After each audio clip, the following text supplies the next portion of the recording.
You are listening to Insights with Kathleen. Please join me while I share my insights and experiences with the hope to inspire you to look inside of yourself for the answers that you already have. As with all information we receive, take what speaks to you and leave the rest. Welcome back, everyone. So glad you can join us yet again. Woo! I am pumped. Yes. So again, we have Sherry with us. Hello, what's up, guys? I'm here. I'm ready. I am pumped. Okay. What do you got? What do you have for me today? All right, I'm ready. Okay, you ready? You ready? I'm ready. I think I'm ready. Okay. Are you ready? So, are you sure you're ready? Yes, I'm ready. So pretty much what had happened, I was talking to you earlier, and I was like trying to think of a topic for the show and stuff like that, and I was overthinking way too much. And then the answer was right in front of us. And I guess my question would be, have you ever been like on such a high, right? You're like doing really well, you got a great job, like everything's great, you're doing things that you love, and then out of nowhere, you blink and there's so much crap everywhere. Like there's like, for me personally, I know I was just having like issues with, certain people or like just working long hours, not eating enough, not drinking enough, not really like I just woke up and like, I'm just like in this like funk. And I'm like, I was talking with you and I was like, wow, I'm shocked I'm not in a funk. And now I wake up and I'm like, wow, I'm in a really big funk and I don't know where that came from. I don't know if that's happened to you, but it's happening to me. And I'm trying to climb my way out and figure it out. But even in my body, I felt like distress. And I was like, for me, when I feel that, I'm just like, there's something I need to be doing. And I didn't know what. So that was my question I posed to you. Has that happened to you? And like, what advice would you give our listeners? Yes, that has happened to me. Wow. And it's going to take a little work, right? Oh. So I know nobody wants to hear that word work. No. So if I'm hearing you correctly, so you're up on this big high, things are going really well, right? You're feeling great about everything, you're stoked, you're psyched, and we are in the holiday season. We are. And, energies could be running high, and sometimes when we're on that high or something's really warming our hearts, whether it is the season or things are pulling together or you have a new love in your life, right? And so you overlook things. Yeah. When we're really that happy, we tend to overlook things and we tend to allow our personal boundaries to be crossed sometimes. So like, for instance, would be that for me personally, okay, so we'll relate it to me, is that because it is about me. No, it's all about you, Kathleen. No, not really, but we can pretend. Is that like when I'm into a relationship, like a new relationship, which now, I'm reaching like really far back to, I'm just kidding. Maybe she's not. And I'm all starry-eyed and like just loving how I'm feeling because what's inside of me is being magnified through somebody else and it's coming back at me and I'm feeling all warm and fuzzy. Yeah. So then my kids could probably like do stuff that like normally I'd be like down their throats for and saying, no. But I'm like, oh, it's okay because mom's really happy. So, I'll let you go on that one just because I'm really happy. And then all of a sudden, I must get tired, right? Uh-huh. So there's always a breaking point for people. Yes. And you can only sustain that, kind of like Snow White. The animals are singing, and it's so beautiful, and there's tummy's coming, like that whole la la la la. Yeah, all that good stuff. Right? So you really can only sustain that for a certain amount of time, and then life really smacks you in the face. It did. So when you start unpacking it and you look backwards, you kind of set yourself up for it, because what it is that, you're just so starry-eyed over here, and you're so whatever, and the world is just lovely. But in the meantime, all these people are crossing boundaries. Oh, yeah. Sashaying into boundaries. Sashaying one by one. I agree with you completely because even for me personally, just, just like people I know, like, I'd be like the same way. I was like, oh, dude, I'll definitely do this for you. Or like, I'll do this favor. And stuff that's way like, out of my boundaries that I even should be doing. So I continued to do it because I was like, hey, I'm feeling really great. I'm starting a new podcast with Kathleen. Like, this is awesome. And then like, I guess I started to notice, I was like, wow, I actually don't like this at all. This is actually exhausting. Or this is... Wait. Do you not like doing the podcast at all? No. Okay. The podcast is the highlight, just so you all know. No, just doing all the favors and just like, oh, can you take me here? Can you do this for me? Can you do that? And then I just realized, I was like, Wow. I don't know if the way I could describe it is like, if you like tell someone you're bad, not all the time, but if someone had like a bad childhood, but they don't know it, and then they tell other people and they're like, oh God, that shouldn't be like that. Obviously, it's not to that extreme, but then like my inner self woke up and I was like, wait a minute, Sherry, what are you doing? You shouldn't be doing this, and you shouldn't be needing to hear this or have these boundaries crossed. And now I'm all mad, and I'm just like, I don't know where to put this now. Because I don't want to yell at anybody, but I'm just also like, hey, I need like, because I don't want to go into blind rage and be like, you this and this and that, because that doesn't help anything. But no, but who are you really mad at, right? So is it really the person that we're looking at, or yourself? Oh, yeah, yourself. You're great. Wow. And that's kind of where the work comes in, and that's where I would encourage you to step back and look. Okay, how am I participating in this?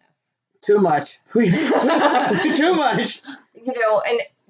And personally, it becomes really difficult when they're parents. Yeah, I can imagine. Yeah. So I know growing up, that was a difficult thing for me to really separate myself. And then when do you stop being the obedient child and start asserting yourself as the adult, right? Yeah. You can still be respectful and of course.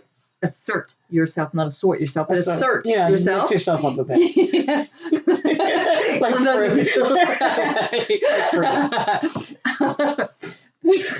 I'm funny, guys. I'm very funny. Sorry, little giggles here.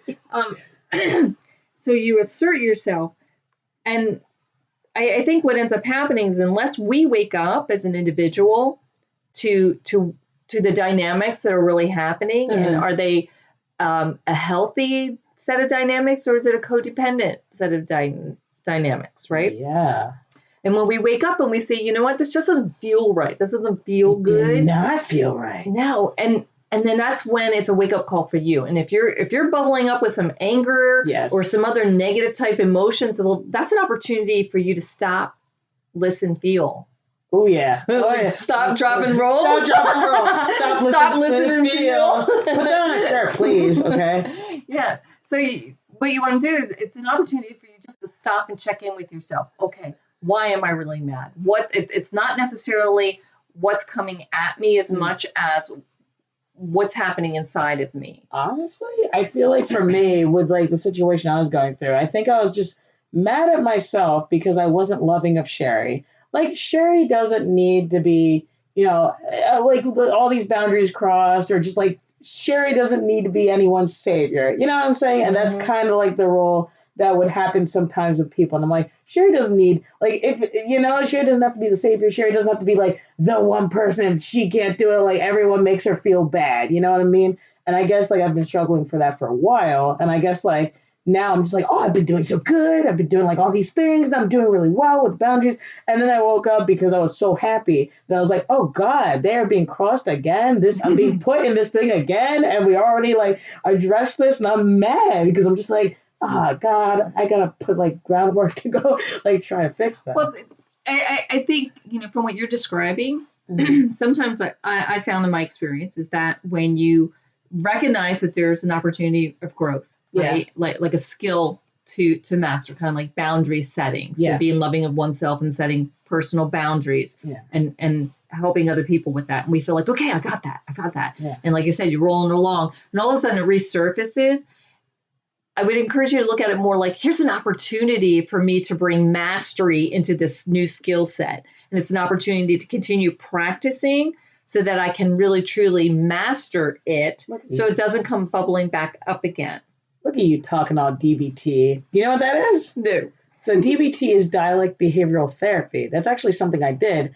And basically, I mean, we could spend a podcast talking about it, but basically in a short gist for you guys, it's just like, it's a type of therapy because you have cognitive therapy where it's like, hey, you talk, whatever. And then dialect is like, it's not really about what your issue is. It's about how you handle it. So there's this acronym called Dear Man. I think it's called describe, express, assert, reinforce. I'm trying to remember mindfulness, act confident, and negotiate. So that's the whole acronym for like, if you're trying to, ask someone or, try to not rectify a situation, but try to resolve a situation. So I've used that a couple of times. Good. And I'm using that because sometimes, just for me personally, I'll like go into something and like maybe I'm mad at somebody, like a friend or something like that, and I'm just like, you know what? I'm just gonna go in there and tell them what's what. And like, that can work to a point, but sometimes either people are sensitive, whatever. Sometimes it's like, oh, well, if I just say in a calm manner, hey, I didn't like when you did this, and I feel like it made me, and like I think when they use express, instead of saying you did this or you're like, just say, hey, you can't be mad at me for feeling how I feel. I feel upset. I feel tired. I feel fatigued when you ask me to do these things. So I do really like that. It helps me keep stable, because like before I would have been like, yeah, you know what? But now I'm just like, okay, I'm gonna say this really calm. I'm not saying it like you suck or anything, but this is just how I feel, and this is how I feel we should fix it.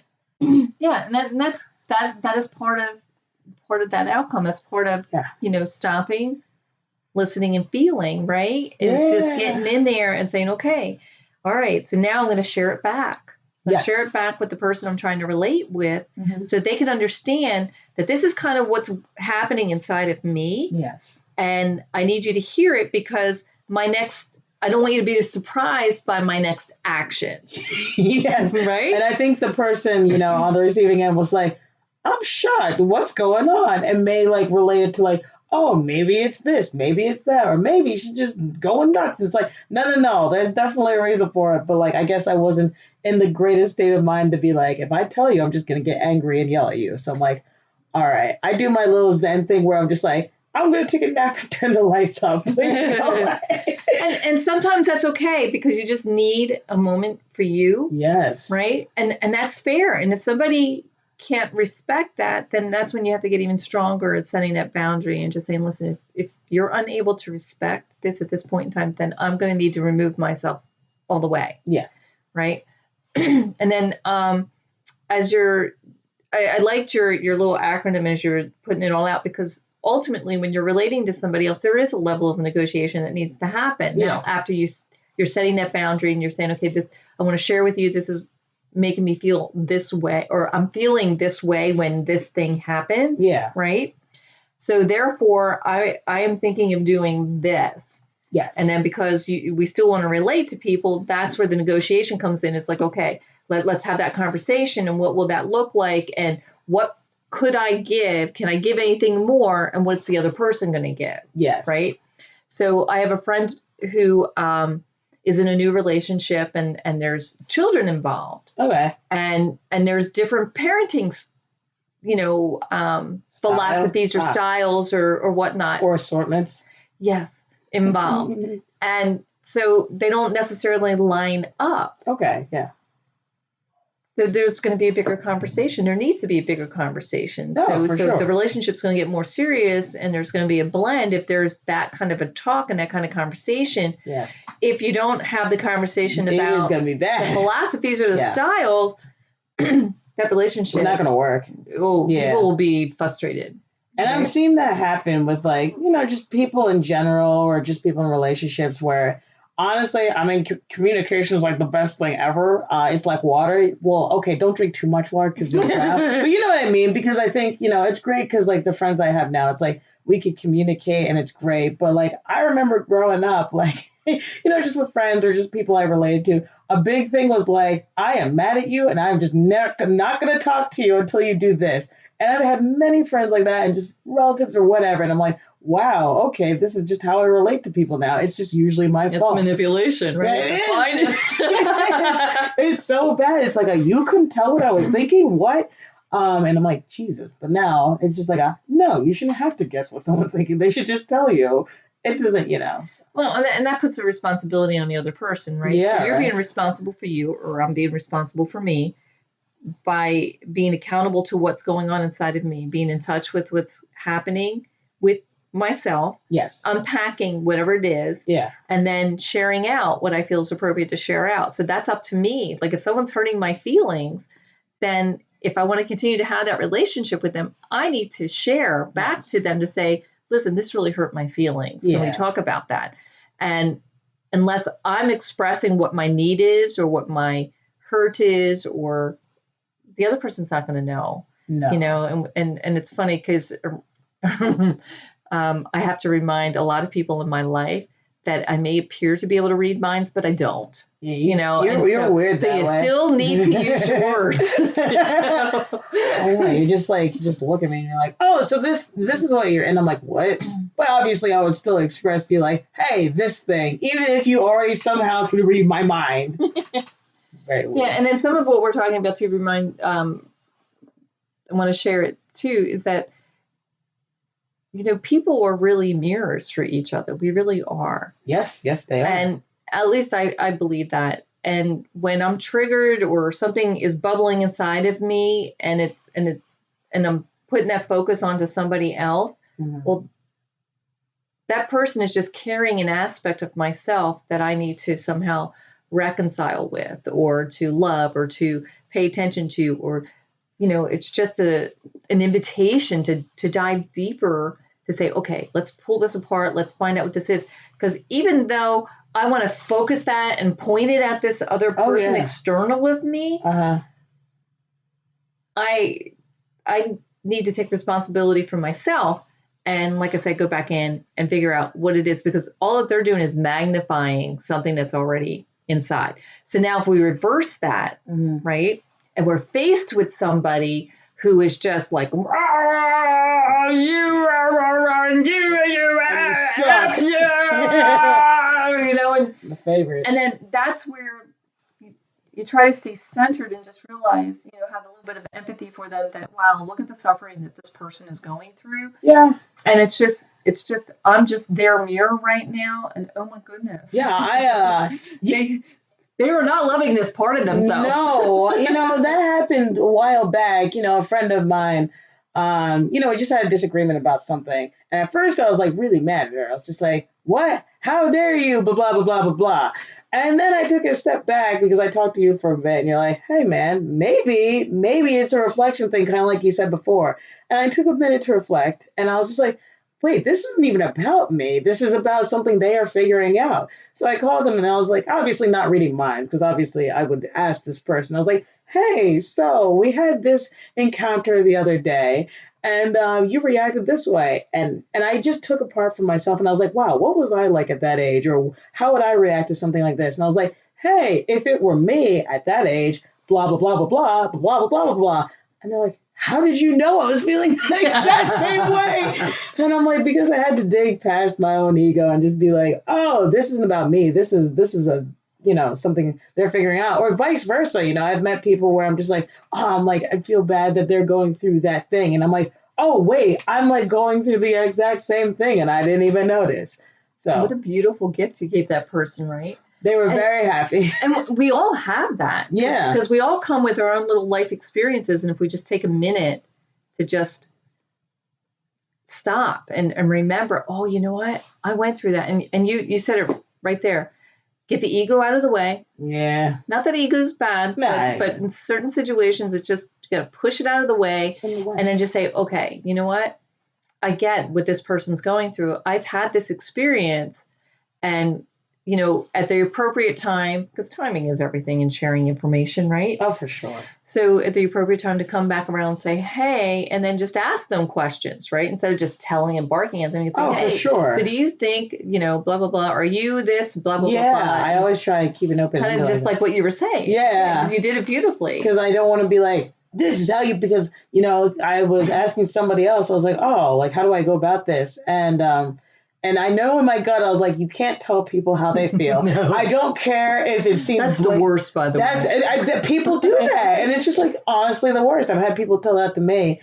I remember I had a friend of mine who's like, but it wasn't even for emotions. It was for something else. I think I had lost my voice for a week, and they're like, she's faking. And I got a concussion. They're like, they're just faking. And I'm just like, what? So, let alone, or people telling me like, oh, this is your sexuality. And I'm like, I didn't like that. So yeah, definitely not telling people how you feel. I'm just very open, and I was like, hey, in my experience, this is what happened to me. Maybe yours is different. You let me know. Yeah. And I can totally relate to what you're saying there too. Where, as we were saying earlier, when somebody upsets you, you want to come back, like, especially in those codependent relationships, right? Mm-hmm. To help break some of that. Yeah. And you want to come back and say, when you do this, I feel this way. Yeah. I've actually had people in my past and these really strong codependent type individuals where I would express, when this happens, I feel this way. Yeah. So I really would like that to stop to happen. Yeah. And then for them to come back and say, no, you don't. You don't feel that way. I'm like, hello. Right? First of all, or to tell you your feelings are wrong.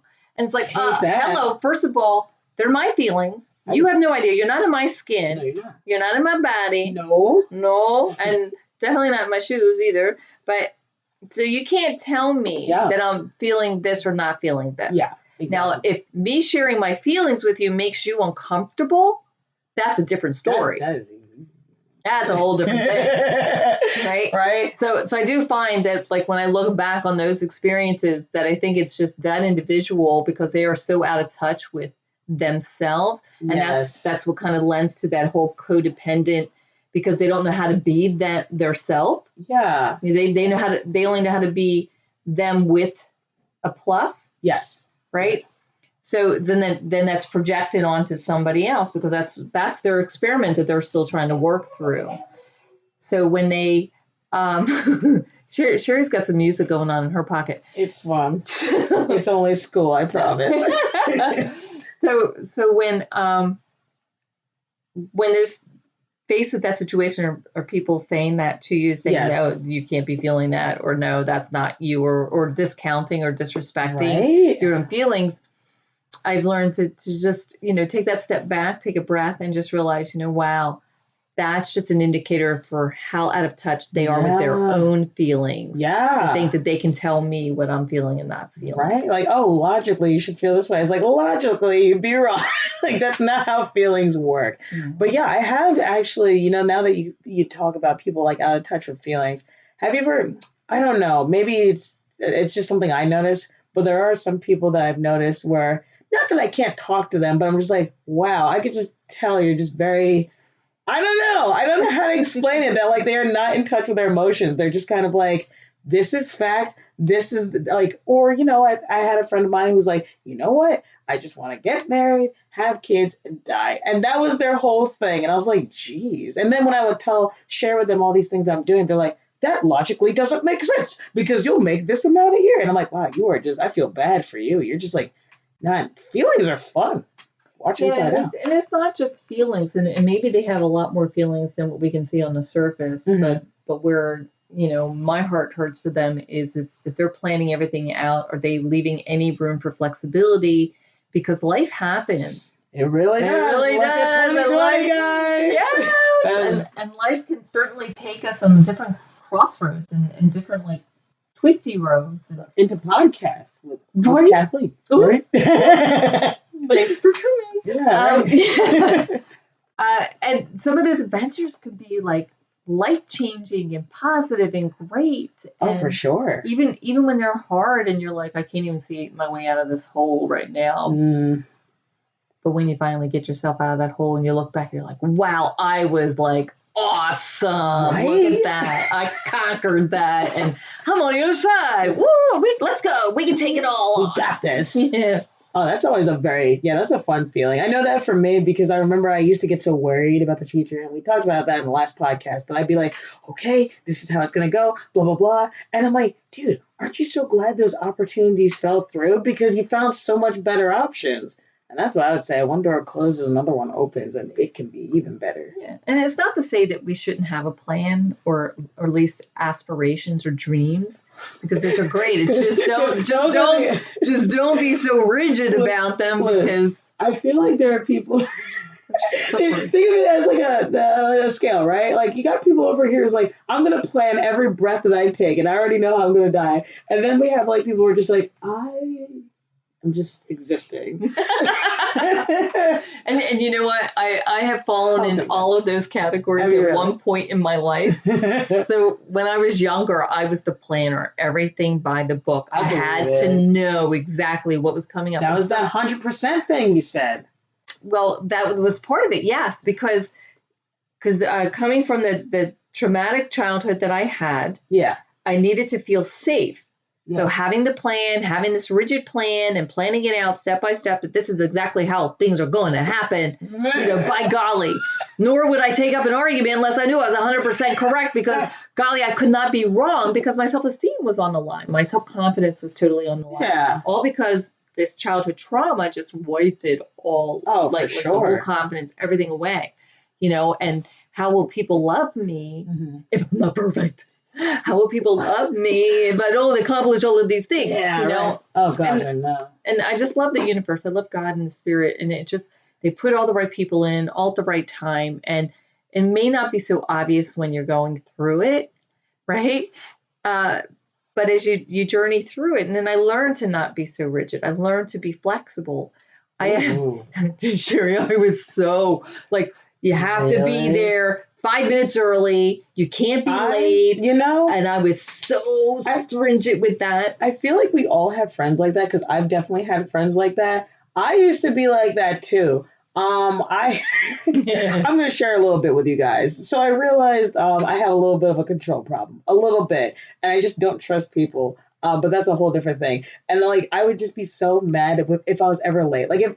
If somebody made me late to something, I got so angry, so hyped up, so mad. Or if I have somebody I had a birthday party a while back, and I told my friends, I was like, hey, get these things. And I told my one friend, I was like, hey, get these certain sodas. And I had no reason not to trust my friend. I knew she was going to bring the right things. But for some reason, I couldn't let my ego out of the way. And I was like, no, somebody's going to mess it up. Everything has to be perfect. I'm going to get the sodas. I'm going to get the chips. I'm going to get all these drinks. And then we had so much extra food. So I'm weird in that regard.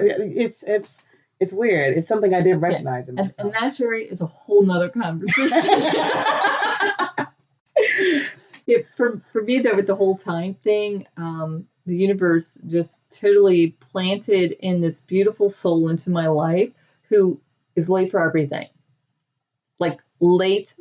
And then as my ego is beating me up and I'm ready to pounce and I'm like, why we can't be? And I'm all angst and I'm something in me just calmed me and made me step back and look at the bigger picture. And this beautiful soul wanted to fit so much into their day that it's what made them constantly late for everything. And then this beautiful soul also, because they wanted to do so much, it really pained them and hurt them if they had more than one invite for the same date and time. Because then they wanted to be there all at the same time. They really wanted to cut themselves up so they could be at all of these places. And on some level, that kind of made me a little crazy. But then when I slowed down enough and I looked at it, I was able to laugh at myself, one, for being such an anal twit about having to be on time for everything. And it showed me the appreciation for just showing up for the people. Yeah, showing up for whomever comes across, whether it's a person, whether it's an animal, or what have you, but just giving yourself that permission to say, you know what, we're going to plan to be on time, because being on time is always polite, but we don't have to be an anal nit about it, right? So if stuff happens, you go with the flow. You just kind of the rock in the river. You just let it all flow around you, and you just kind of go. Yes. Yeah. It's funny that you... I laugh because I was talking to somebody about the same thing, because I would do the exact same thing. I'd be like, hey, let me fit 45 things in 10 minutes and find a way to make it work. And then it was somebody older that knew me, and they're like, why do you do that? And I was like, I don't know. And they're like, you got to stop doing that. And it just... I love how you're like, listen, I validate and I understand. But this person's just like, you got to stop. You got to get a timer. And I was like...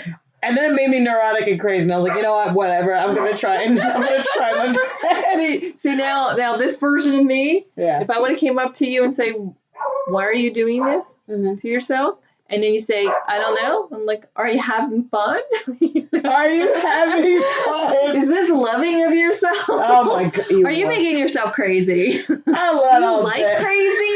Because if you like crazy, I'll back you up on that. But if you're looking for a little peace and a little evenness, maybe you might want to rethink the plan. I like the way you say, you're like, why don't you rethink it? Oh my goodness, that's really funny. But that person was just like, stop doing that. And they're very, and you were telling me about people in your life that are very okay, very to the point. And I know this person is very why are you doing that? I was like, I don't know. why didn't you make that appointment? I don't know. And they're just like, you gotta start doing that. I'm blessed for some people in my life who are like that. They're just like, you just gotta, yeah. And I'm like, oh, you're right. Yeah, and it's funny how we're all good at telling each other what we gotta do. Yeah, right. But that it's an opportunity, I think, for just we can listen and receive, and then see is there value in what they're sharing, and how am I being loving to myself in the situation, right? And then how am I being loving to others? So, I think once we break it down to that way, then it helps. So if we were to come back around then to talking a little bit more about the codependent relationships that we have. Yes. So before we even get into the setting ourselves up for just waking up one day being angry after we were just like so happy and so joyful because we were either so in love or life is just so good that it's like just loving my friends and me too. But you too. right now anyway. Just loving my friends and just wanting to hang out and just loving the holiday and loving the energy and then all of a sudden to be slammed with the Debbie Downer, if you will. Yeah. Being loving of ourselves, even when we're up there, just to make sure we're setting good, healthy boundaries, making sure we're getting the sleep that we need, because that's really, really important. Oh, I know you told me about that. I am. I just want to reinforce the fact that you should probably get 7 to 8 hours of sleep, or what you feel is appropriate and good for your body. Not 3 hours, not 4 or 5. Okay. It has to be more than that. Okay? Yeah. Because if it's not, then you're setting yourself up for an emotional downpour, if you will. Ooh, right? Down a little bit. And then just make sure you're being loving of yourself and you're setting good, healthy boundaries. And those healthy boundaries are about the sleep. It's all about eating right. It's about telling people, okay, I can do this at this time, but I can't do it at this time. Oh, for sure. Setting up those personal boundaries. What were you going to say? I was going to say that actually a friend of mine who listens to this show, she actually shared with something that made sense. And she was talking to somebody, and they were saying listen, if you can't do the basic human functions of eating, sleeping, drinking water, then it's going to be a lot harder to do the other stuff because you don't have your core. You don't have your core supplied. So thank you, listener, for that. I know you're listening, so thank you for that, because I was like, wow, why am I feeling all weird? But little insider, you guys probably don't know this app, but this app tracks your water. And depending on how much water you drink, that's appropriate for your height and weight and whatever, your plant starts to grow. And I named one after you, Kathleen. And your plant has almost died 4 times. And I'm like, I've never even had a plant kind of die. And I've had to resurrect you 3 times, like Jesus from the dead. So I'm just like, ooh, just that alone just shows me wow, we are not getting the appropriate amount of eating and sleepings. And apparently my breakfast is all sugar. Yes.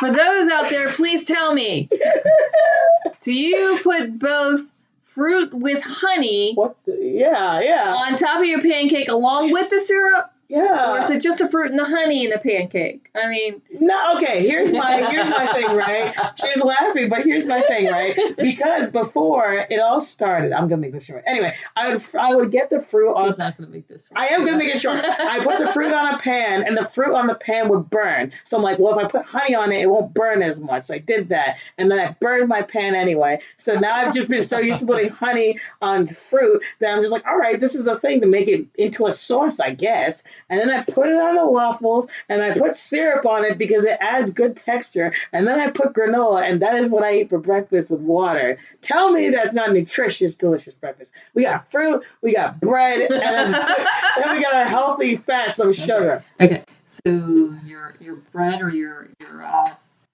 waffle or waffles, your Eggo waffle, yeah. When you eat it, it breaks down to sugar. Your syrup is already sugar, so you're just drinking the sugar.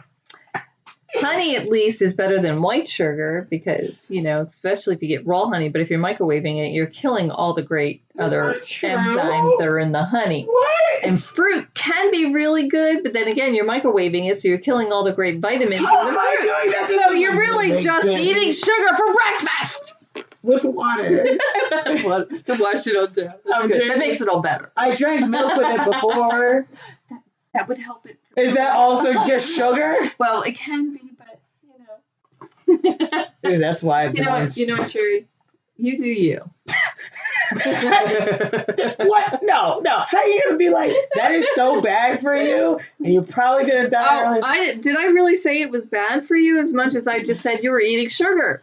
Well, eating sugar is not good for you. Okay. What do you want me to? That's a discussion for a different time. It is a discussion for a different time. Nutrition and, how it all breaks down. So in fact, good. I would love for somebody else to come in and talk a little bit more about nutrition. Wouldn't that be fun? That would be fun. Yeah, she's saying it as she's cringing. Listen, if you have another recipe that replaces my waffle regimen because I am addicted to it like crack, then I will gladly take it in. But it's so good. A whole grain waffle over just a plain old white waffle, that would be helpful, right? Because then you're getting some protein from the actual wheat. Oh, yeah. Because when it's just white wheat, you're losing the protein. I also learned, though, too, and again, I'm sorry, we're just rattling on about other stuff here, but I also learned that there's a big difference between the wheat of days gone by and then the manufactured wheat. So way back before we had all these great machinery and whatnot, the wheat would get gathered and sit in the fields, and it would get rained on, and it would open up the wheat barrier part of the wheat, and then it would get processed, and we would have that flour. And now it doesn't get rained on; it just goes right to making flour. And with it not opening up like that wheat berry, if you will, then there's this really hard husk that's on it that our bodies really can't digest. And that's why a lot of us are also having wheat issues. Oh, great. Interesting, right? So it's just something I read or saw or something. No, that is very interesting. But I was like, wow. So sprouted wheat is really what it was. Sprouted whole wheat flour is really what you want. Is that what you usually get? I'm investigating. You're investigating. Yet. I'm going to eat my sugar with sugar, but... You enjoyed that. Thank you. Does it make you happy? Hey, if it makes you happy, it makes me happy. It makes me happy, but I'm not satisfied at all during the day, so I will investigate that. Oh, yeah, so then you need a healthy fat to go with it. Ooh, like the bacon. Healthy fat, no. Like sausage? Coconut oil or what? Maybe even butter. Oh, I do put butter on my waffles. Avocado would be really great. Listen, I put butter. I put the syrup. I put the honey. I put the strawberries and the blueberries, and then I put a layer of butter on the waffle. On top of all of that, you don't put the butter on the waffle first. And then no, I put it on the waffle first. Okay. Yeah, I'm not. I was crazy. getting kind of grossed out thinking of the slab of butter on top of the fruit. Who do you think I am? I don't know. What? No, I don't slap. All right. You know what? You don't. I'm sorry. Go ahead. Finish your thought. I was just going to say, don't put a slab of butter on my waffles like that. I put it as the first layer. I just realized how to make Eggo waffles that they go in a toaster, and now I'm just having fun. Awesome. Fun for breakfast. I wish you guys could see her. I know she's not being sarcastic, but she has a certain face where she's like, okay, if that's what you feel like doing, then there's nothing I can say about that. That is the face. That is totally right. So if I said I ate 12 candy bars for breakfast, you wouldn't say anything? Hey, you know what? When my kids were little and we go to my mom, she says, hey, when they're at Granny's, they get to eat cake for breakfast. So who am I to sit here judging what you eat for breakfast? They're your kids. But, when they're at Granny's. You're right. Oh, I might add cake to this, too. Maybe a pie on the side. All right. Well, good luck with that. Thanks.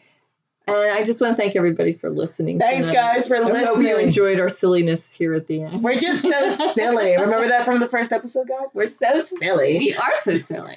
Have a great night. Thank you for tuning in. Remember that you are bigger than anything that you're going through or anything that is happening around you.